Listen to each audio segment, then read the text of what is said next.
Okay, so hi everyone. Bom dia. I am Laura. I come from Lithuania.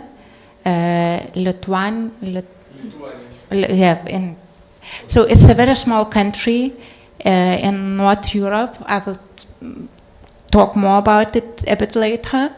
So today we will it will not be like a lecture by me, but it will be a dialogue. I will ask you to interact as much as possible because I'm also interested in you, your daily life, experiences, opinions. So let's make it a mutual discussion, okay?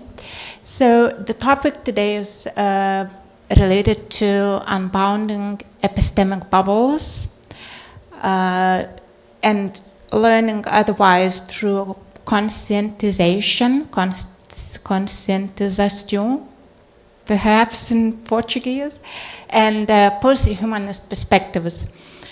It sounds very complicated, but I will try to explain what those bubbles are related with, and after this lecture you will definitely understand what epistemic bubble is. So I would like to shortly introduce myself. So as I said, I'm Laura Kilde. I am now also a student in doctoral studies, like a PhD student, how we call it. So, and my topic is related to self-directed learning, metacognition, which is also closely related to critical thinking and conscientization. I'm also researching AI in education, its opportunities, risks, the ways learners learn and teachers have to teach, all the novel stuff and stuff like this. And why am I here in Brazil? Why have I come so far away? It's because of Paulo Freire. Because I wanted to go to the institute, I wanted to feel your society, and actually I learned so much from his son, Ludgardes, whom I met the day before yesterday, and it's so much different than reading information in a book. I completely, my understanding of this banking of education and other points completely changed and got, I had this lived experience, which is actually better than getting information from a book. And also I am into posthumanism and post-colonial theories.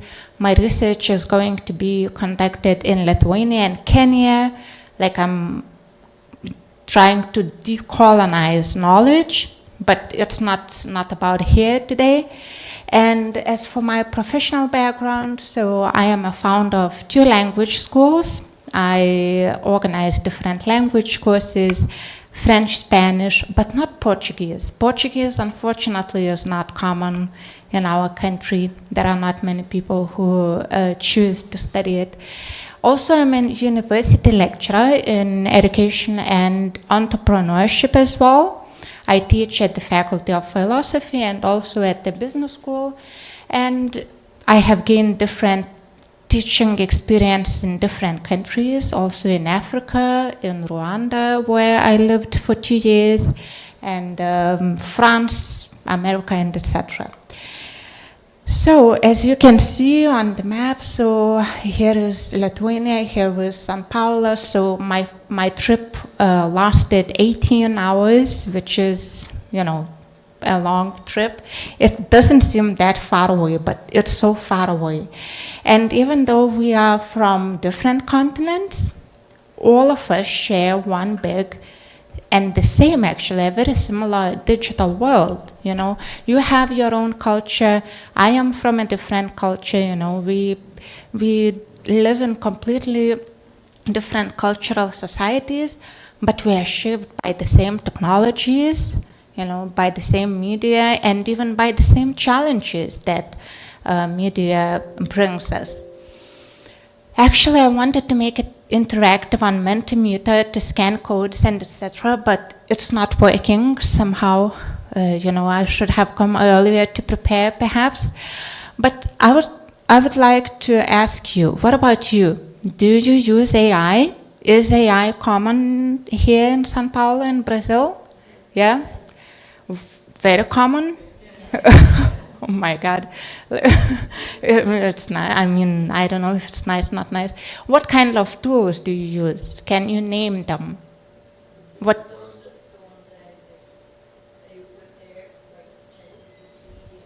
Mhm. Okay, so ChatGPT, is it the most common one, or, yeah? What about Copilot, Gemini? Yeah? Okay. Hmm. What else?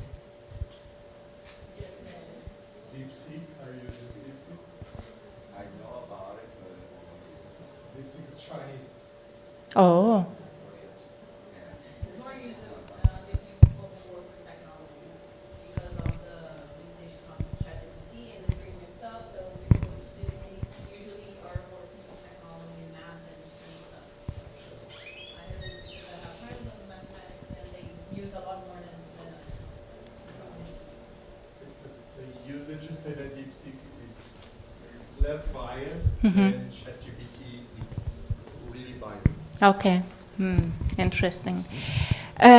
So it's popular where? In your studies or personal life?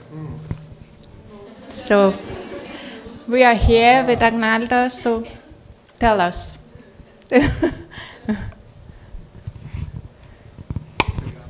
Hello. Hi. I had a kind of a course in the school I work that they tell us a little bit more about the AI tools, and in this formation we started to use creating profiles, especially on Gemini, in order to organize our studies about the papers, the lessons that we use in the school, but most of in personal life, like to kind of divide. You have a gem, which is called in Gemini, that I created to my personal life, to my professional life. I try not to use it so much because I think you have to study a lot to formally and intelligent use of the tools, of AI tools. But most of this is just me trying to understand this kind of new world we're going to be living in. But there's really a lot to be learned about it because this tools is really helping me actually here at USP. But there's like, I'm seeing about the question, how do you feel about it? I think I have a mixed feelings about this AI tools because they really can help us, but they can always kind of cage us in order, like every single possibility and question we have, we will go to the AI to everything. We can go to the AI to everything. And this kind of worries me because we're every day losing the human touch. And now we're, everything, the knowledge of the internet that was always there is like more easily applied to us.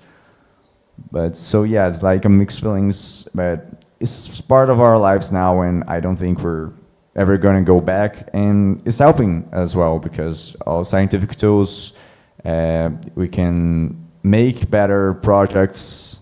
So that's kind of my point of view so far. Okay, thank you so much for such a deep reflection. I'm impressed. What about others? Do you feel curious, excited, worried, anxious? You try to avoid it, or you believe it's unavoidable? Maybe somebody else can share experience about emotions. Yeah.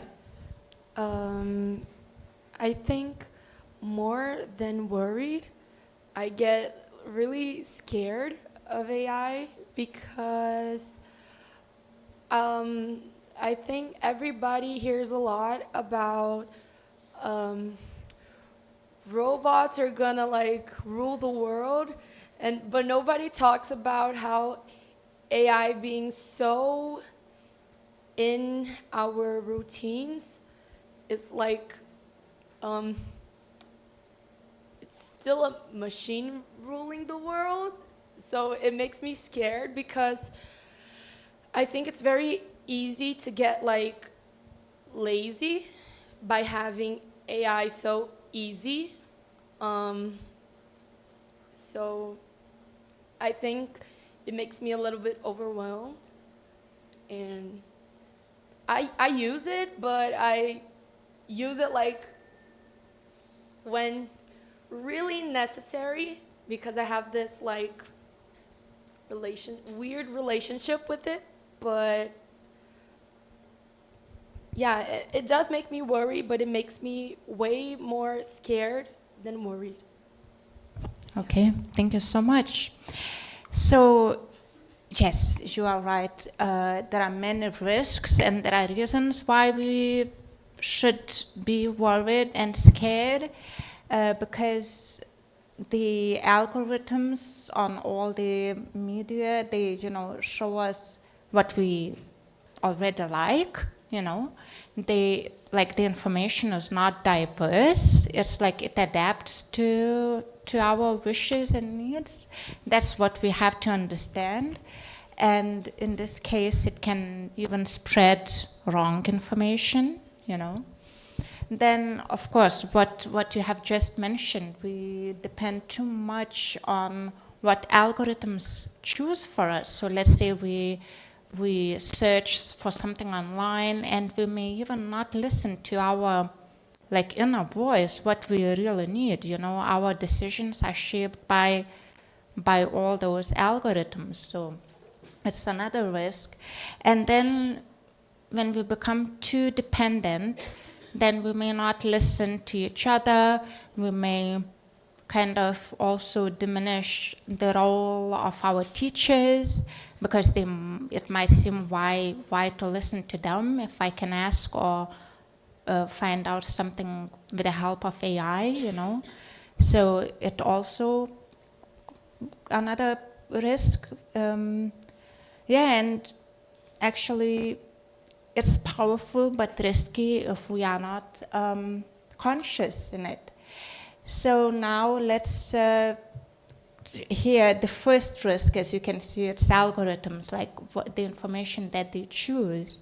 So in this way, as a result, as you can see, there is a bubble and a human being inside. So what is an epistemic bubble? So imagine that you are in a bubble, but instead of soap, it's made of information. Yes? Instead of soap, it's information. So, and in this bubble, you have only certain things and you miss out on others, And this is what an epistemic bubble is like. And one contemporary researcher, Nguyen, defines an epistemic bubble as information environment where some relevant voices are simply not heard. So, for example, if you follow some people on social media who share your views, you are in the same epistemic bubble. You do not have what is outside this bubble. And then in this way, when we are in an epistemic bubble, it's not like that we avoid other opinions. We may say that, no, I can have, but you simply don't have that opinion. You don't see it because algorithms choose what you see and what you know. And in this way, scrolling social media and seeing posts that agree with us becomes like this epistemic bubble that you are stuck in. So how to step out of those epistemic bubbles? And Paula Freire, especially in Lithuania, not only in Lithuania, I would say in Europe, and even now I have also talked with some researchers in Australia and New Zealand, so they also remember Paula Freire's ideas. But before I move on, before I tell you how we see Paulo Freire and why he seems to be valuable for us, I would like to ask you, are you familiar with his ideas? Is he famous in your circle? And what exact ideas could you name? And then how does he relate to you and your life and studies? So I would appreciate anybody who could share experiences. So Paulo Freire, what exact ideas?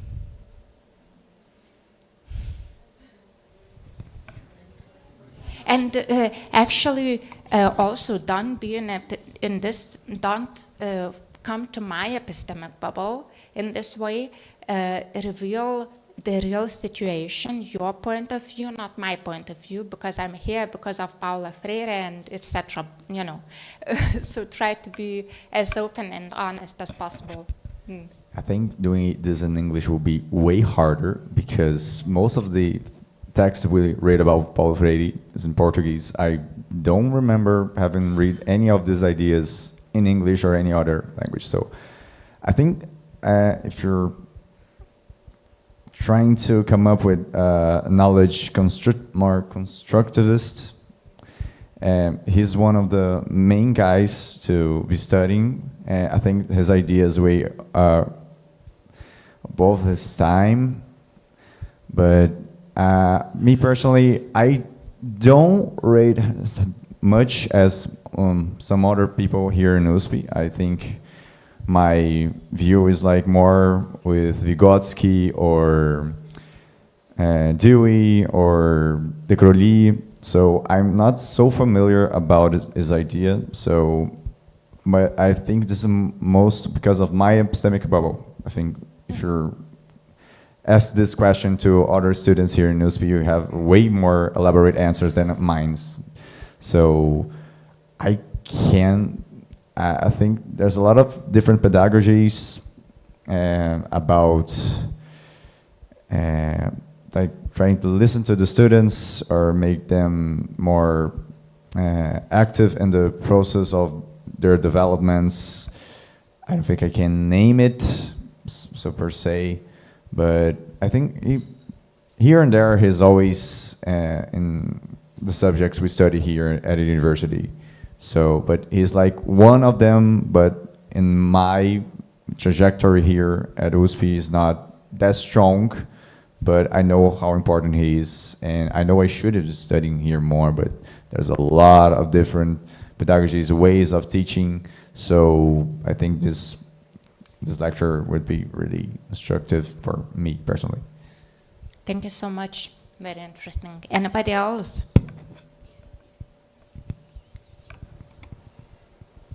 You don't have in the curricula one course was subjected just about Paulo Freire, or you learn about Paulo Freire across the curriculum? But in the past we used it to have an official course. Yeah, but it is. But you didn't understand this. I prefer the gospel one. It's not mandatory because it's across the curriculum. Okay. But please go ahead. I don't know if I will talk clear, but as I studied a little, Paulo Freire believed in an education of emancipation, like for people to reflect about their social conditions, I don't know, Yes. and to not be like just learn, but to reflect about why they are living their lives, like their jobs, and I don't know. I like his ideas a lot. So Lovely.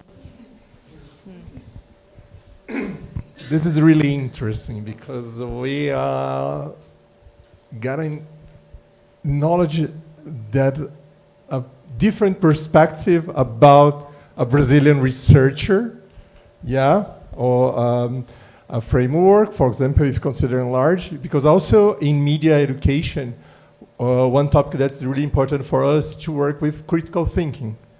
And even we are working with different researchers, some of them for example, in Hong Kong, they use critical thinking from Paulo Freire to talk about media literacy, and you need someone from abroad to show us the potential. Yeah, So interesting. Oh my God, it's yeah. interesting. Lovely. Yeah, one thing that when I think about Paulo Freire's main ideas that really got strong is like education based on people's knowledge. So he was like the first thing that he would do would sit with the people and himself learn about their reality, what they work with, what are their struggles, their routines, everything. So he would work, begin from what they knew about life, and then try to work based on their reality. I think this is the strongest thing when I remember his ideas, at least for me. Yeah, and he worked like his project in Angicos, he was working with adults. So I think this is also something that kind of goes different than the other researchers, because they all work with kids. He was like working with adults in idea of, people learn how to read and write in a very strict time. I think it was like 40 hours, like 1 hour per week. So we're like, I think 40 weeks at total. So it was like really outside of what we were looking for when we see all this research on education and literacy at all. Lovely, thank you. So for us, of course, number one is critical thinking, conscientization. Of course, but first when we talk about Freire, it's like the banking of education. It's like we have, as teachers, educators, we have to avoid depositing dry information into you.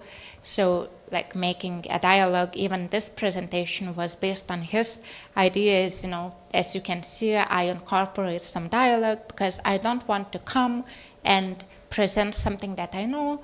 I also want to learn from you. It's like student and teacher reciprocity, which is also one of the key ideas in this AI era.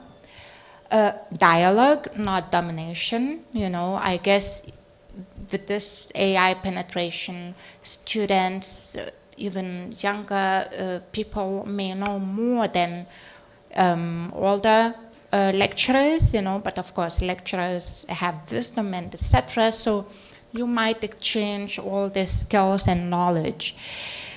So yes, and then by engaging in dialogue, we start to see other perspectives. As here we are sharing, different experiences, and in this way we are stepping out of all the narrow epistemic bubbles. So Paulo Freire is one aspect of my dissertation, and also like of how we try to solve problems and educate students. Another one is like a way of looking forward and a way of developing new ways of thinking is posthumanism. Have you heard of this notion, posthumanism? No? All of you know humanism. Paulo Freire was about also talking about humanization and posthumanism. No? Yeah, and actually posthumanism sees learning as relational. It doesn't distinguish those boundaries like white or male, it encourages to step away from this Leonardo da Vinci's Vitruvian Man, as you can see on Braidotti's book, The Posthumanism, because it's again our epistemic bubble, like who decides what is this Western knowledge or what is this human being? So posthumanism encourages to move away from boundaries and see everything as relational. So relationships between humans, technologies, and the environment. And two key post-humanist thinkers are Donna Haraway and also Rosie Braidotti. And also, let's say Donna Haraway, her Cyborg Manifestos talks about us, like what the other student mentioned a bit earlier, that she feels overwhelmed, and scared. And it's because we are becoming like cyborgs, Our mind is also influenced by technology and nowadays by AI, So how do we deal with this? What are the solutions, And I guess all of this depends on our individual actions. Actually, today, here when I'm in Brazil, I get up at 5 a.m. because in my country it's already 12 p.m., So time difference is a bit tiring. But anyway, I had an interview because I'm conducting my empirical study. So at 7 a.m., which was 2 p.m. my time, so I had interviews with my participants of the research, and we talked about AI, and they also expressed this fear regarding the nature. Like AI, let's say in the United States, people do not have water in certain states where the servers for AI are placed, because those servers have to be refreshed, and all the water is used. So, and people, as a result, have no water. They have different difficulties. So I would encourage you to dig deeper in these in post-humanist thinkers, Donna Haraway, Rosie Braidotti. They might inspire you to take action and contribute to making a change, and they might develop some new nets in your mind and the ways how you can also step out of your epistemic bubble. So unbounding epistemic bubbles and learning otherwise can be implemented through curiosity, diversity, critical reflection, dialogues, not with AI, maybe with AI. It's not, we cannot reject it, yes, but also humans, anthropocentrism, you have to also dig deeper in the damages that human beings make, find relational solutions, and learn with the world, not just about it. So before we finish, I would like to now discuss a bit more about epistemic bubbles. So how do you experience them in your life? Have you ever experienced? Because now I guess you understand what is this epistemic bubble. Do you consciously understand that you are in an epistemic bubble? And what would help you to break out of them? And then what about universities? How can they support learning otherwise? So let's discuss.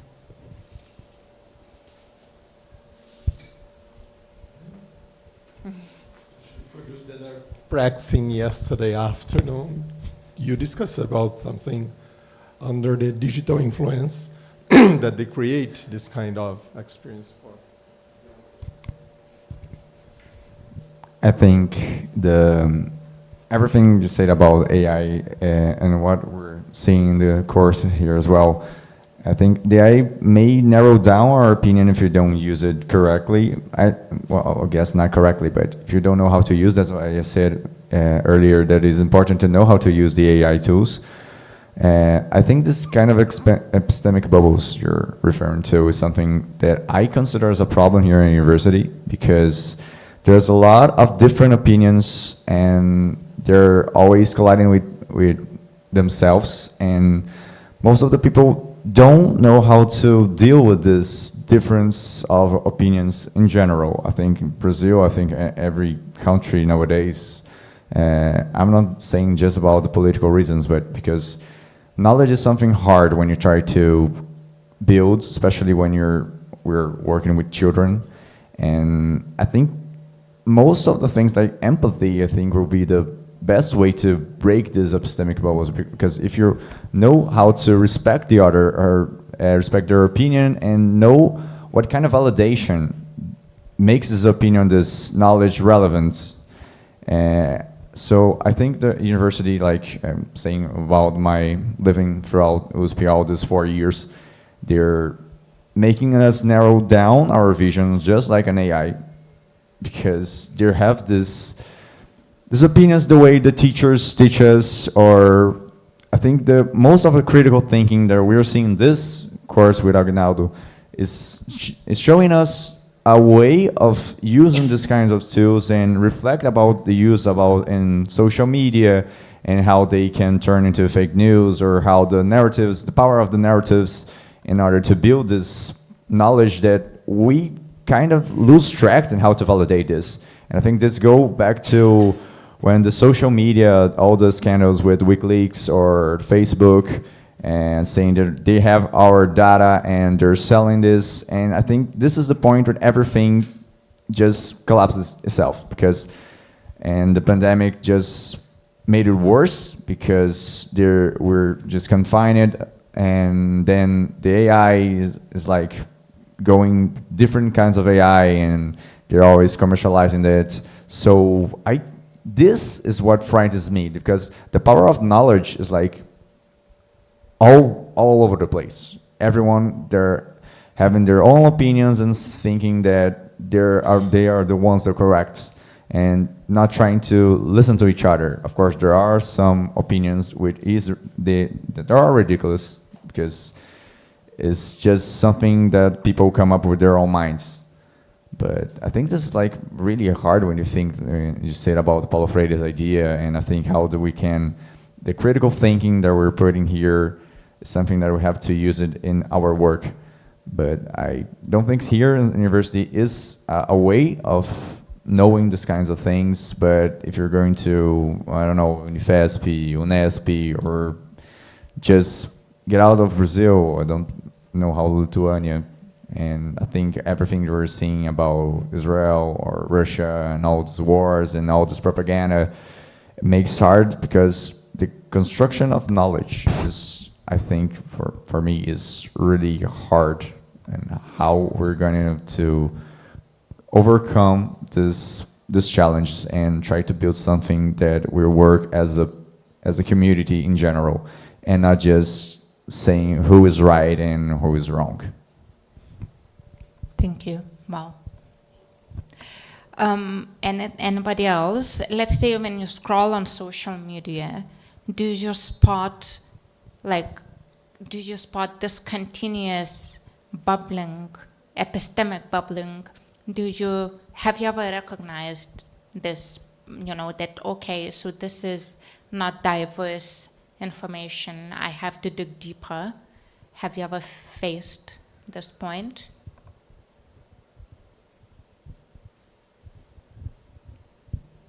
Yeah. Yes, I think mostly because we see in our classes right now, we're trying to more, I don't know how to express this word in English, but trying to come up with different ways in order to check our information, and where do we get in this kinds of information. I think this is the most hard process. I think the AI can, again, help this, but we just have a lot of information. So it's kind of hard to ourselves make the filter. So when you go to influencers, it might be the easier step, but still, because it's always so biased. So we're not having control of our lives, and so it's kind of hard to make our own critical thinking. So we try to go to other people which can be more literate or have more studies, but it's really hard to check, because it depends on where you're getting your information and how you trust or don't trust this media. So that's why I think this all challenges, because it still come up with us the burden to try to find a way to form our own opinions without being influenced in a bad way to others, because we don't know what is the main goal if it's money or if it's relevance, because like I said about the WikiLeaks or Facebook, we're just data and we're just means to an end, and depends on what media and what country and how you as an individual is worthy of attention or not. Thank you. And what about universities? What do you expect from university? How can it facilitate unbounding epistemic bubbles? Oh, I think I see this more in specifically on the law school here, but I think this should be bring for here specific on education. I think this is really important. That is this health environment to debate, to talk, to disagree. I think we, as society, with the bubbles, we stop to really know how to handle different opinions. We really, people don't know how to do this anymore.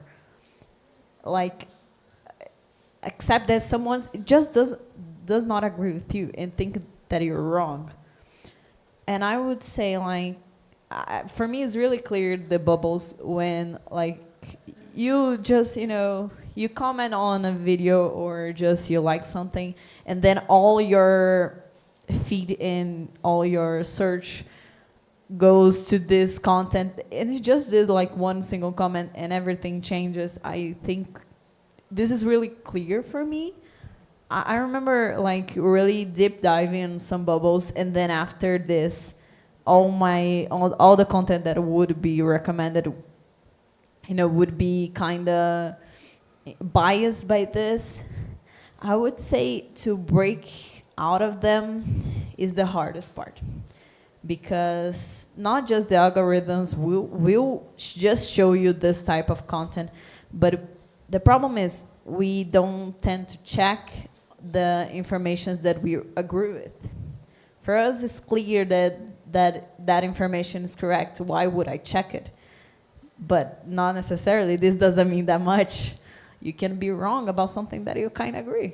And I think that what makes the bubbles hard to, break out of them is the feeling that I am right.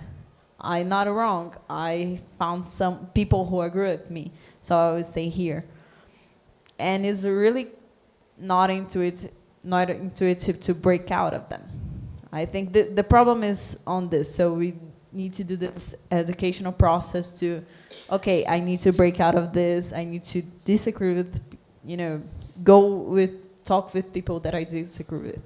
I would put on that place. Lovely, thank you so much. Just ask if there's someone that is online. If you have some questions or comments or suggestions, you can just type on the chat and you can read here and you can put the questions. But connect you with this last question. All of them are doing this teacher education program here. They will be, some of them at the end of this year, some of them next year, some of them next 5 years. No, yeah. They will be teachers at school. They will teach from the kindergarten until 10 years old. Yeah? So how do you feel about, because you did a checklist about your literacy in terms of digital competences, and how, as the future teacher, do you feel, if you feel competent enough to deal with this digital world, to teach and prepare the kids? Or do you think that university should support you to be a better teacher to face this contemporary challenge, I could say, because it's a challenge for us right now?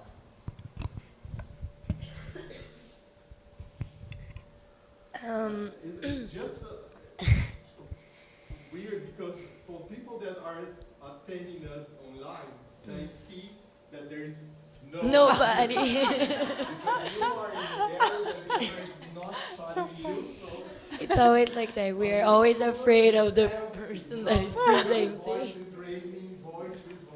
But it's a part of the game. I think, yes, I think we should have a little bit more support, but for me, when he said, I thought about this class because things that I learned in this class helped me a lot to see the world with different eyes. Like he teaches us how, an example, how to do a video and how the light was supposed to be and how the background was supposed to be. Well, when we move a lot, we stay. And I think the university could give us more classes like that, more not examples, but I don't know how to explain, but I thought about this class about technology, but we don't have much more like this in the university. And I see a lot of people who don't know how to work with Word, PowerPoint, and we use that a lot when we are teachers. To do that, you needed to know how to use PowerPoint, and some people have a lot of problems doing that or doing sheets. I have a problem doing sheets, and I had classes when I was 13. I made a course about PowerPoint, Word, and Sheets. And I see that the teachers that I work with use that a lot, and sometimes I feel left out because I sometimes don't know how to use them. And about the other question, how I feel needing to teach the kids, they are born in this new world with Alexa, with Netflix, and those are examples that I see every day. And at my house, my mother wake up and say, Alexa, how's gonna be the weather today? And it's like, what? And that makes our lives easier, but also, like she said, like Anna said, makes us a little bit more lazy, you know? This is just an example, but I see that the kids they don't have patience to wait for things. They want everything in a rush. I think this is a contemporary problem, but I think that we should have some kind of formation in this pedagogy course about how to work with AI with kids, because it's inevitable. It's going to be in school. It's in their lives, in our lives. And if it's hard for us to understand it, it's even harder for them. So I don't feel ready to work with kids using AI in classes, and I'm afraid that they're not going to be creative enough, they're going to be lazy, they're just going to search things there and lose interest in everything. So it's a very delicate topic, and I think that we should have a bigger formation here about it. Yeah, and I would like to add that it's not about using AI to teach kids. It's also about understanding how kids use AI. And then your curriculum has to change. You know, homework tasks have to change. You cannot assign them to write an essay at home, of course, you know. So everything has to change, and it's more about this overall competence, you know, not this adoption of AI. You may adopt it to make classes more creative, you know, engaging, and etc. But it's also about how their mind, you know, how they use it, and how to help them develop and learn with the idea that AI is here, you know. Yeah, and it's so hard to think about exercises for them to do by themselves using AI in a positive way. Like, you can't pass a regular essay for them to write because they're just going to throw it there and it will make for them. Mm-hmm. So we have to be very creative about it. Like, how are we going to use it for good? How can they use this and still be creative?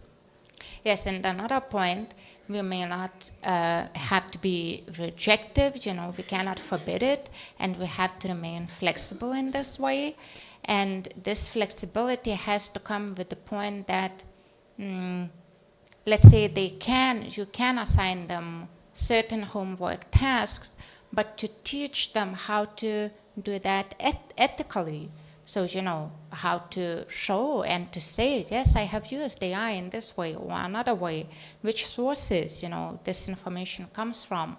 So it's like we all of us use it, but do we say, do we hide it? Like, no, I don't use AI. It's my sentence, it's all my ideas, but why do we have to, if you use it ethically and in a responsible way, so you may expose this information. So kids also have to understand this.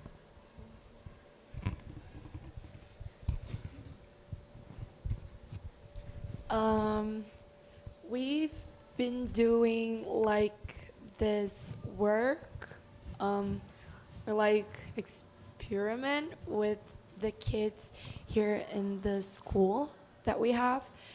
And yesterday we were talking about laws, and we were giving them, the kids, examples of using like videos, YouTube videos that they like from people that they really watch, like probably every day, every week.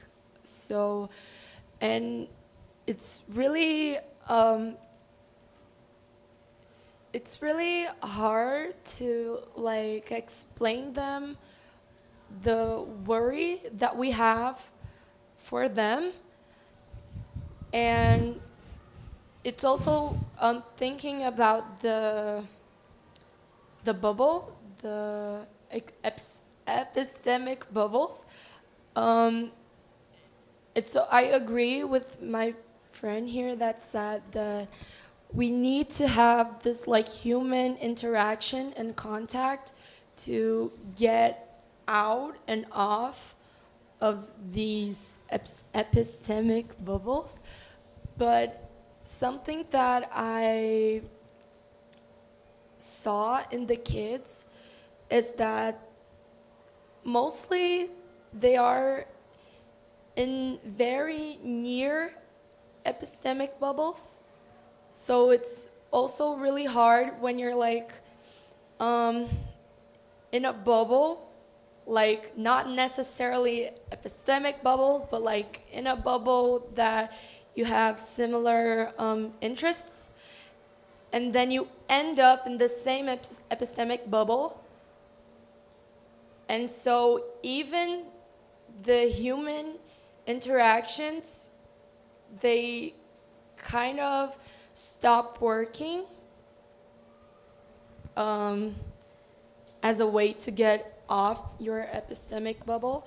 So it's like worrying and confusing, because here in the university we have different discussions with different people with different beliefs.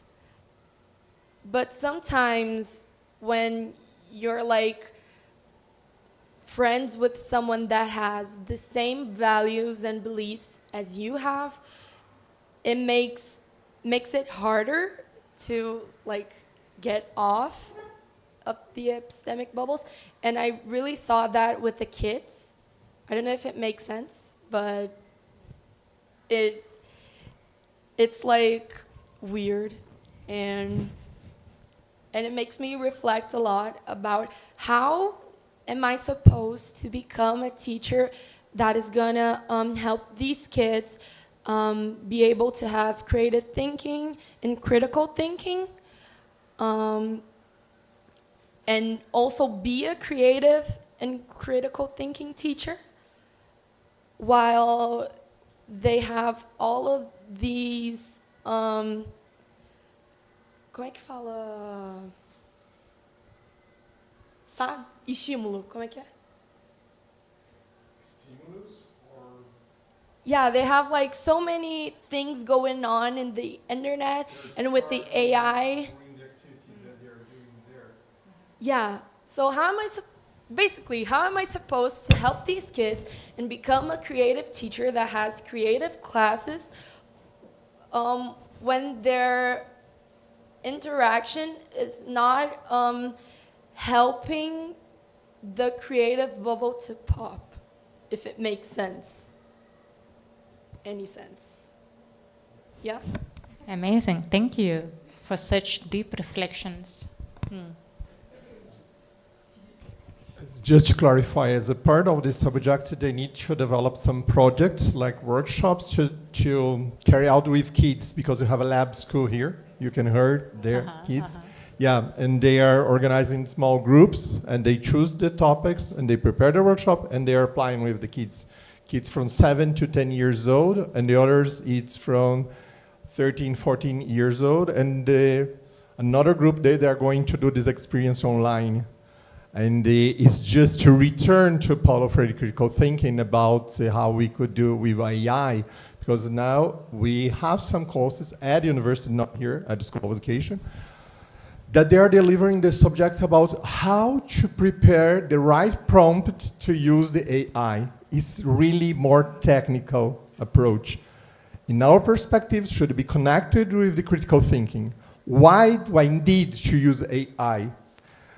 I'm aware that every time that I'm using the amount of water I'm consuming, so if I'm going to use, I should use for specific purpose, because for other things, I could do it easily. I don't need to use this resource or this support of these kind of things. In this sense, we can work with the digital education in a more critical perspective. I can use, I know how to use, and I will use if I need or not. But I know why I'm doing it. I'm not just following the flow or doing the trend. Yeah, I need to understand how it works and how the bias is present there, how they could influence me and other things. Yeah. That's a very good point. And actually, I was in a conference of AI at the University of Central Florida in May. And that is where we learned how to create exact prompts. You know, so you have to be really smart in creating prompts. And the fact was also emphasized there that, you know, AI is here and we just have to develop ourselves as competent and smarter than AI is. Well, it's not. It will. Let's hope it will never be. So, to sum up, so let's unbound our thinking and learn otherwise, and to align with the name. I'm not sure the girl's name.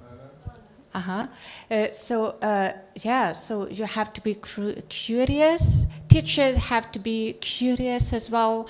Learners have to be, like we as teachers have to encourage their curiosity.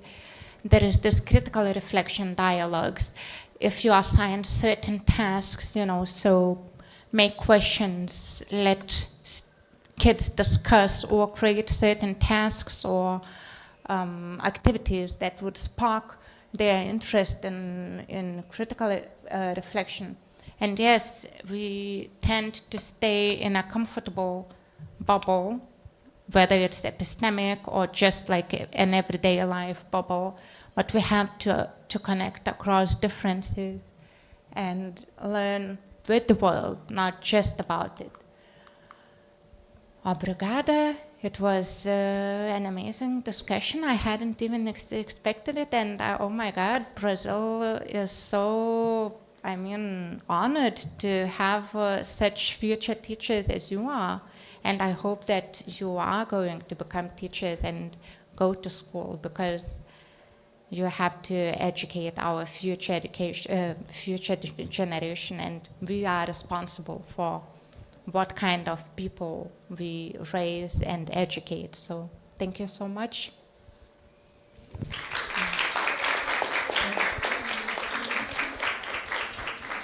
I forgot the word I would say gerai, because gerai is okay. In Lithuanian, gerai.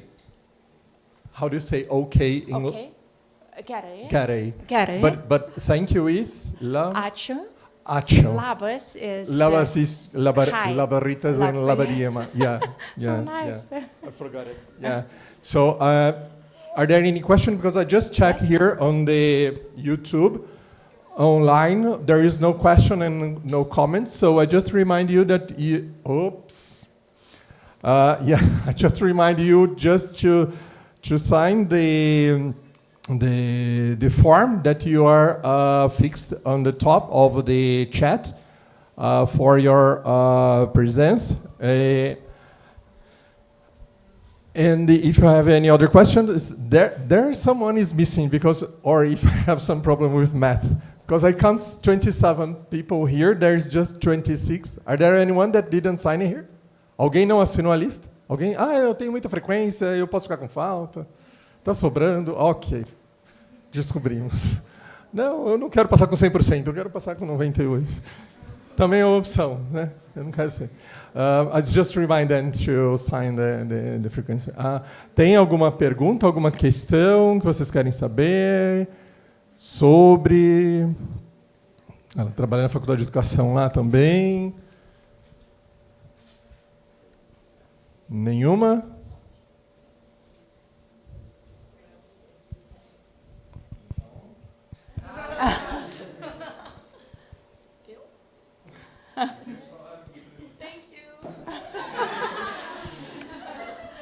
I have a request. You know, I want to remember you, so can we have a photo, all of us, taken somehow? Yeah, at least for people that are following us on the YouTube, you see that there is a lot of people here, 27 actually. It's not just voices. Yeah. So maybe lá na frente para tirar uma foto lá na frente. Obrigado.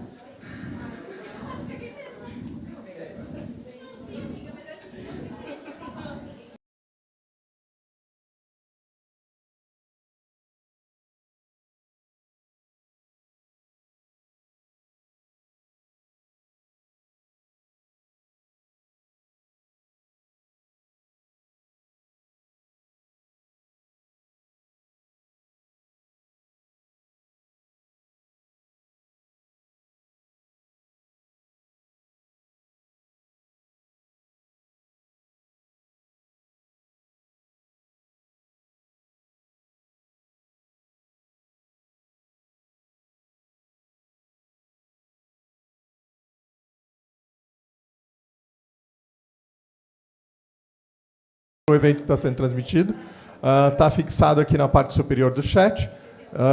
Então, obrigado pela participação de vocês, por favor.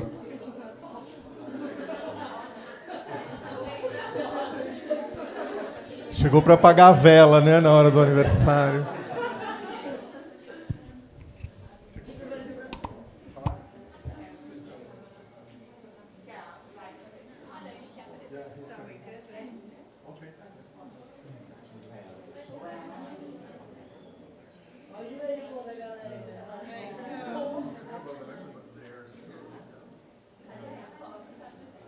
Day 3.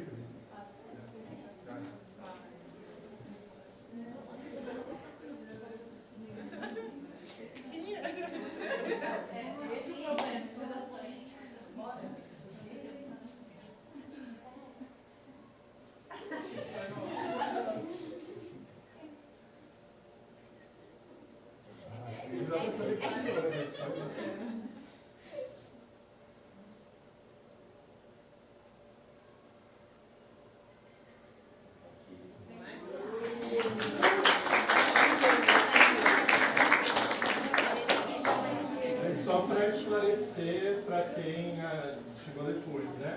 A gente colocou essa atividade também como uma atividade de extensão. Então, se alguém tiver interesse ou quiser o certificado, entra lá na página de eventos da TS, ainda estiver aberto, escreva, assine a lista de frequência. Passou, né? Não, desculpa. Passou a lista de presença da disciplina.